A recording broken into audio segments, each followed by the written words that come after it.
Okay, welcome back to Shooting It Straight.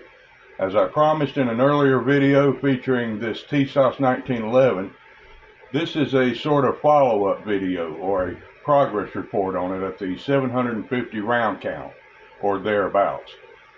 Now, you may remember I got this Tisas brand new and all was going very well with it out there on the range until about the 130 round count mark, where I then began to experience a few failure to feed issues.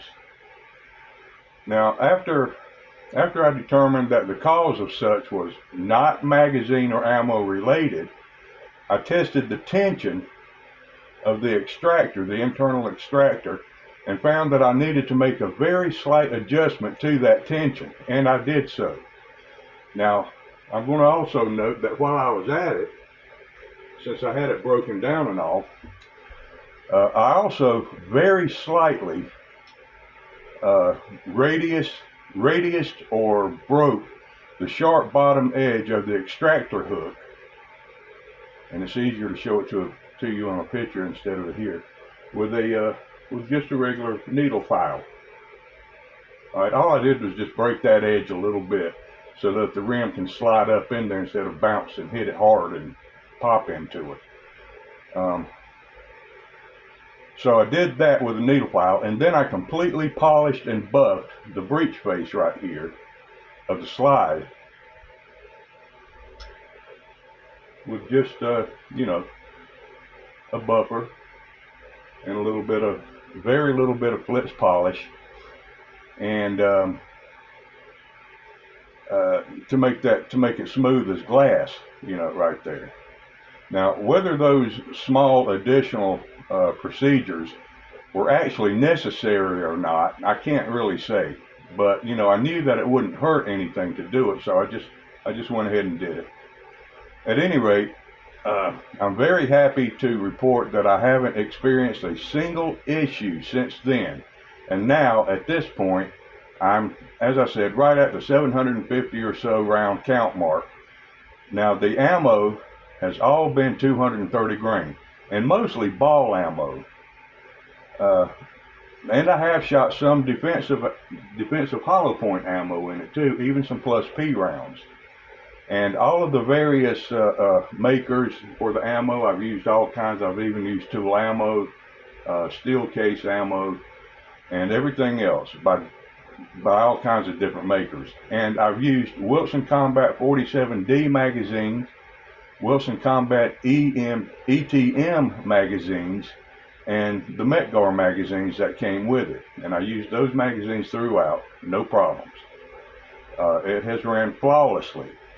You know, I just shoot it, I thoroughly clean it, and then I reassemble it, and without using any lubricants at all, only the usual wipe down with a silicone impregnated gun cloth. That's all I do, and she's still going strong. Now, you might also notice that I changed out the grip panels.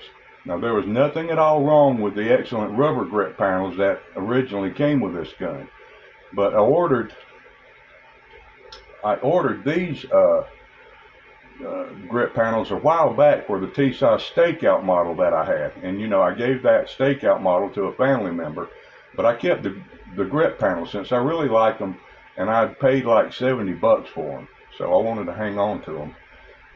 Now, the grips are the G10 or Garolite type from Lock Grips. I like the G10 material for pistol grips and knife handles. G10 is not a plastic and it's not injection molded. It's actually a high pressure fiberglass laminate, which is a type of composite material similar to micarta and carbon fiber, and it's CNC machined. Now, I like this material because of its high strength, its low moisture absorption, its resistance to chemicals and so forth. It doesn't swell, rot, or crack. And it is the toughest of glass fiber resin laminates out there. Now, although Lock Grips carry many different design patterns, color schemes, and textures, this particular model is from their Roughneck series. The texture is similar to the sharp texturing found on many wood panels to prevent grip slippage. All right, but these do it without producing that palm rash that you might get while shooting, and without snagging on, you know, your clothes or anything when carrying it. The stakeout model does not have ambi thumb safeties, so their grip panels do not have a cutout for that other safety, for this other extra safety here. My new B45 Duty does have the ambi safety, and the grip panels that come with it requires a cutout right here. So I had to modify this this grip panel slightly, and, you know, Dremel tool to the rescue. All right, now remove your slotted screws with a hollow ground screwdriver to prevent damage to the slots. This happens to be, I happen to have a nice set of Grace USA hollow ground screwdrivers, fits all sorts and all sizes. Hollow ground screwdriver to remove the screws, all right, to prevent damage to the slots, right? Now to remove the panel, insert your finger into the mag well and just press up on the panel to remove it. All right, what you don't want to do is start trying to pry that panel off in any way. All right, now here's how I had to modify this grip panel to accommodate this extra thumb safety here. I just simply took my Dremel, took a small drum sander, and just carved out a small space within this grip to accommodate the movement of this safety here. Okay, and it wasn't that difficult. Now, and it works perfectly, and it still has enough material right in here to completely seal up the frame's cavity, the grip cavity, to prevent debris or water from getting into the internals. All right. Now, some people experience the screws, the grip panel screws, working loose during shooting, and as a result, some people use Loctite to keep the screws from backing out. Now, personally, I wouldn't recommend doing that, but that's just me. Because you might strip the screw slot the next time you try to remove the grip panel, or you could end up actually unscrewing the entire bushing itself from the frame. Then you're in the middle of a mess. All right. Now, if your grip panels are plastic, acrylic, aluminum, or G10, simply use a neoprene impregnated or rubber washer ring under the screw.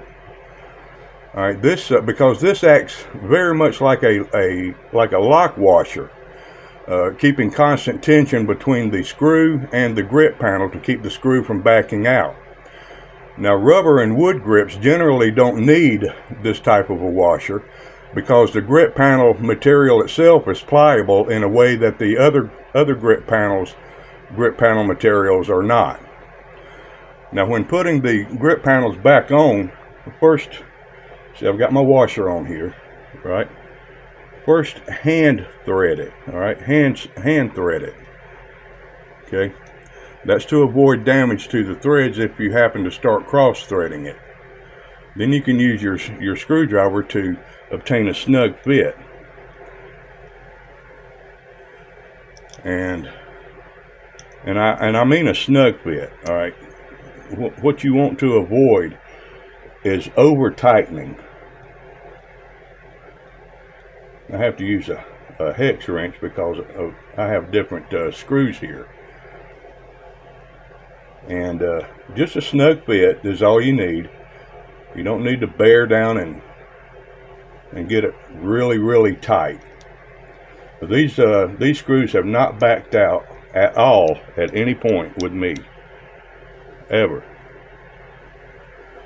All right, okay. So now that's the brief progress report on this Tisas 1911 in a nutshell, along with just a few other related matters with it.